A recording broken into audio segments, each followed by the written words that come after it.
Hi, I welcome you to AB MEF Education. This is Mr. AB. I'm going to take you through the rest of the SAT test, the calculator option. We have already done 1 to 16, so we're going to look at the rest of them. Please go ahead and subscribe if you haven't done so, and like the video. So the first question, initial number of bacteria in the population is 10,000, and in the population are observed to be double in every 12 hours. Which of the graph represents the bacteria? Y in thousands and X hours after the initial observation. So you could see that this is exponential equation. So the general formula for exponential is y is equals to a to the power x here, whereby the first one, the a is the initial, the b is the common ratio, which is the rate, and the x is the year. So here they didn't give us every year, it kind of is an hour and it's happening every hour. So here our initial is 10,000 and then the rate is double, so double 2, and then is x on 12 hours. And you can see that the table, they are just taking the zeros away, so that makes the work much easier. So we're going to see which of them is going to correspond. So when x is 0, it's just going to be 2 to the power. Any number divided by 0 is 0. And a number raised to power 0 is 1. So here will give us 10. So when it's 0, we get 0 to be 10. And remember the 10 is 10,000, but in a graph, this just represented with 10. Okay, so here you could see this is 10, 10, 10, 10. So you can make a prediction here. So we have to move on to, somebody say, oh, why don't you move on to 1? Look at the table. So 12 here, we have to move on to 24 because the next one was 24. So when it's 24, then we're going to get 24 on 12, which is going to be 2, and 2 squared is 4, and 4 times 10 is 40, so it's going to be 40,000. So now let's see where is 40,000. So when it's 24, it gotta be 40. So 24, 40. Okay, this is looking good. This is not, so you reject here. This is at 30, so reject, and here is below, so you reject. So you see that the answer is A. This is a box and whisker, so you have to know that. Then jump, read the question. What do they want? They want you to find the range. Easy peasy. So range is the maximum minus the minimum. So as you're studying this for the upcoming, you have to know how to find the interquartile, because interquartile can come. So we're going to go ahead and find the range and to see which will give us 6. So here this is 2 and here is 6. So 6 minus 2 is 4. Come to the B. Here is 3 and here is 13. So 13 minus 3 is 10. Come here and it's 1 and 14. So 14 minus 1 is 13. So obviously it's going to be this, but let's do it. 9 minus 3, and that's 6. So that gives you 6. So the D is the right one. One is probability. So you have to know your probability. So probability is the number of sources over the total of the total event. So here it said the forest contain a different species of tree. T is the total. So the probability, you know that that's the total. H represents the number of the oaken trees and K represent the oak trees. There's more trees, but we know 2 of them, which is the K and the H. Alright, let's jump into what they are looking for. Which expression represents the probability of selecting a tree that is either oak green, none, oak. So it's none of them. So it's something that we don't know. So it's going to be T minus the, we got to take away what we know, which is the H plus the K. We have to, this is the one that we know. We don't know the rest of them, and that's what they are looking for.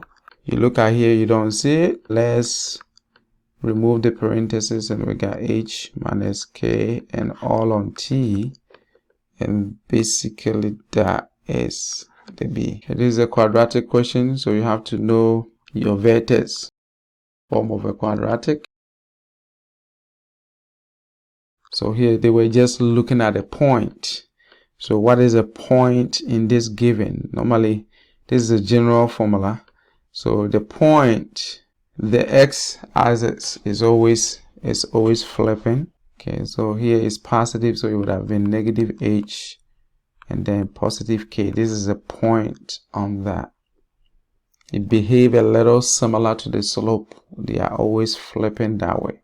So here basically I have answered the question. So they have given you this one. Don't be tempted with this here, the negative here. This is just outside. This is just the vertical stretch, or the negative over there is just the flip across the x-axis. So don't be worried about that. That's a distraction. So look at here, it's just the point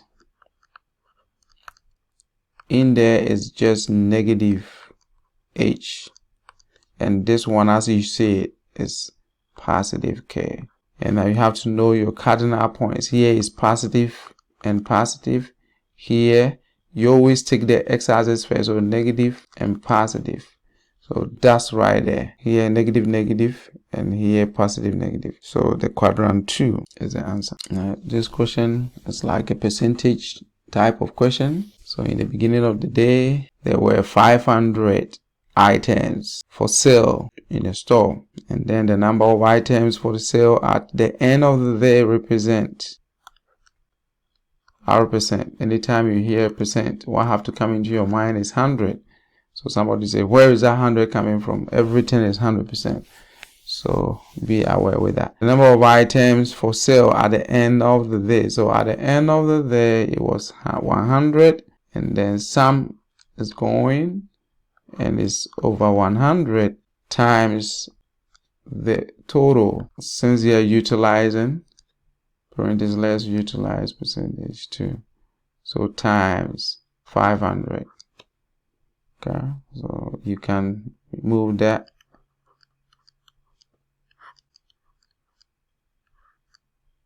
And then 500. Okay, so here all the two look like the same. So select the first one. Don't know, maybe there was a typo mistake. Let's select the first one. The area in a square inches of a certain right triangle. So there is a certain right triangle. Sketch. Anytime you hear something, just sketch. Right, that means 90 in it. It's given by the equation. So you have to know the area of a right triangle, and that's what they are giving you here.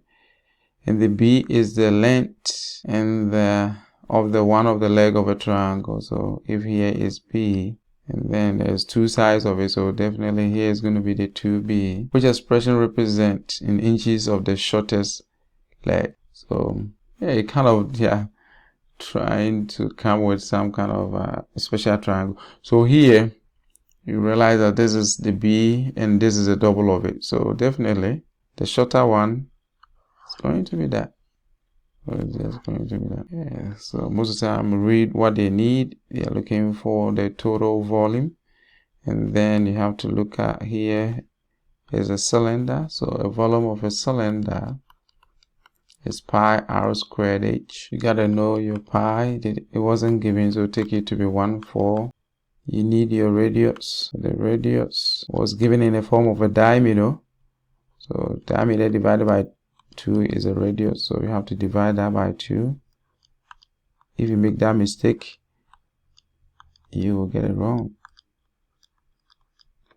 And then you need to find your height. So it had a length of 1 meter. So that's going to be that. And now here they said which of the following is the closest total in cubic meters of the 98 section off. So off here is multiplying. So here off 94. So we have to bring the 94 here. That means you're going to multiply. So all of them, we get 3.14 times 0.05 squared times 1 and times 94. This is a calculator session. Put everything in there and you get 0.7379. So the closest here, if you run it up, it's going to be this. Question number 24, shown below here, they are saying that GE, also these two lines here, and DH, they intersect. Awesome. And then, so it's a really good, that's information that we have. They want us to come with more information to prove that this is similar. They're saying that here, for the option 1, they're saying that DE is 1/3 of the length of that. Okay, so if here is, so they are proportional. If here is 1, here is 3. That's a help us all that much. Now let's move on to the next one. They said that these lines are parallel, so they are parallel here. So this is also bringing much information. Let's look at the multiple choice. They said that I is sufficient, but 2 is not. That's not. I mean, looking at how even we have drawn, we see that this is not true. But this one, we see that, yeah, 2 actually is connecting some stuff together, but the I is not giving as much information. So we will go for B. All right. So here is a scatter plot, and then you have to know how you can able to find the equation of a line. So here, if you have a calculator, the work can be easy for you. You can go to the start, and then you go to edit, and then you put the numbers in there in the list 1 and list 2, and then after that, come back to start, and you go to edit, and then you go to calculate, and then you pick the linear regression,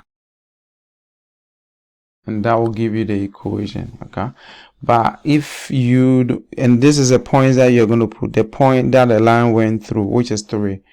But if you can't do that one too, you can also use understand. The line is going through 3 points, so pick 2 of them, find the slope. You can even pick this is the closest by, so you pick this 2 point here and you find the slope, which is rise over run.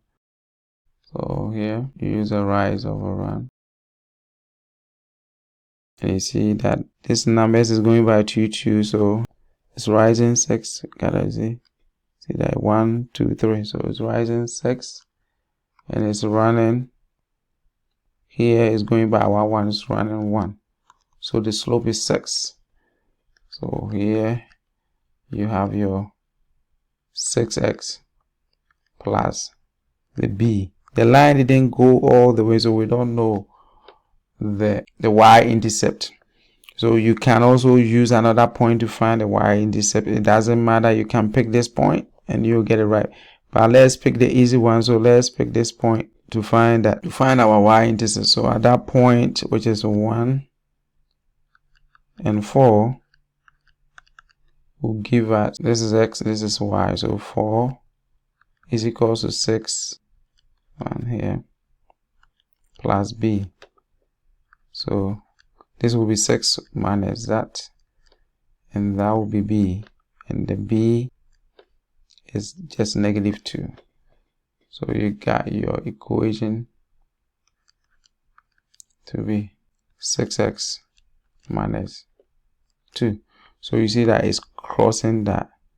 That means if you continue, it's going to go down like that. Now the question is, this is the predicted line.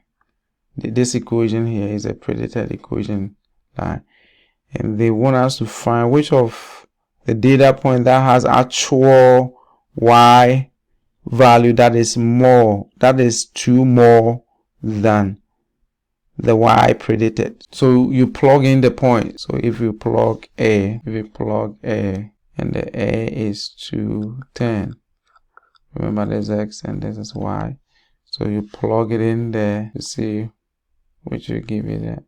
So here 10 is equals to 2 minus 2. So here you could see here is going to be 12. It's going to be 12. It's going to be 10. So it's going to be 0. That didn't give you that. Let's go to the D. So you plug all that. I have worked it out so I know it's a D. Let's go to the D. So the D, you plug it in there. You see this is going to be 30 equals to 6 times 5 minus 2. We are plugging it into here and we get 30. And here is going to be 30 minus 2, which is 28. And then you subtract and you see you get 2. So this is giving you that 2 more than the Y value. So that becomes the answer. A plant's height is this from the week. What is the percentage increase in the plant height from last week? So as we have already said, everything is 100%. Whatever is excess is whatever that we're talking. So this is a percent, and when we come to in the decimal way, this is 1. So if we see 1.25%, that means you're multiplying it with 100, which is going to give you 125%. So 125% here, they are talking about the increment. So what is more is just 25%. So this is easy peasy here. Okay, so in the forest, a white palm tree is between this and this year. So let's estimate the year, and that's going to be 45 minus 15, and that gives us a 30. So that's a year, and we can represent it with some kind of X. So the year is X here. And they grew in 36 to 48 in height each year. So each year, that's what is happening. Okay, so a 15-year-old palm tree grows in the forest was 240 tall. Which of the following inequality gives all the values for the tree's height h in inches at the end of the 45th year? Here we are going to set a range, and now we know that 204, so 36 years. And this is the range that is growing each year. Okay, and remember we said the year is this. So here it's just going to be 36 every year. We are represent the X with that. Okay? We are setting, and the height in between, and then another 240 plus the 40th inches, which is X here. Okay, so here we could see that it have to be greater or equals to, and it have to be less, because it's between that. It have to be less or equals to the 48. I've realized that the years is 30. So we're going to replace the X with that. So 240 plus 36 times 30.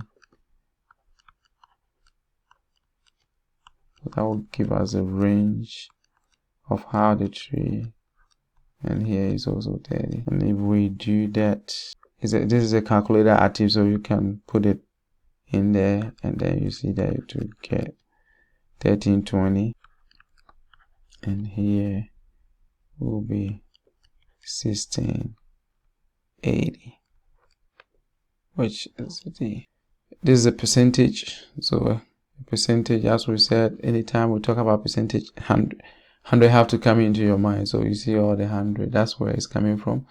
So p%, which is this, off, and off is multiplication, so times X is equal. Okay, here they want us to find X, so you have to know your literal equation in this here after you have the formula. So that means we have px over equals to that, and we want to find X. So basically, I mean, if you know how to, so this will go down here and this will come up here.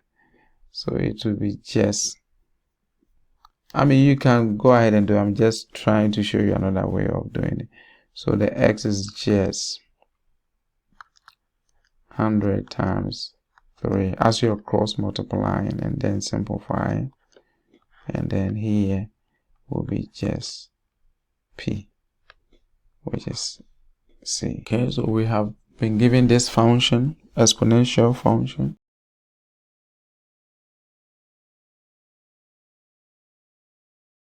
So let's remove the parentheses and see what happens.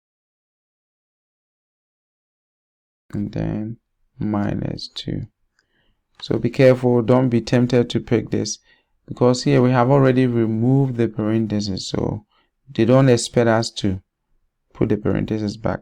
Some students will just jump and select this. This is not, because here they are still maintaining the parentheses, so that actually doesn't make it right. And then this is a law of exponents, so when it's this, what is happening is that it's multiplication and that of that.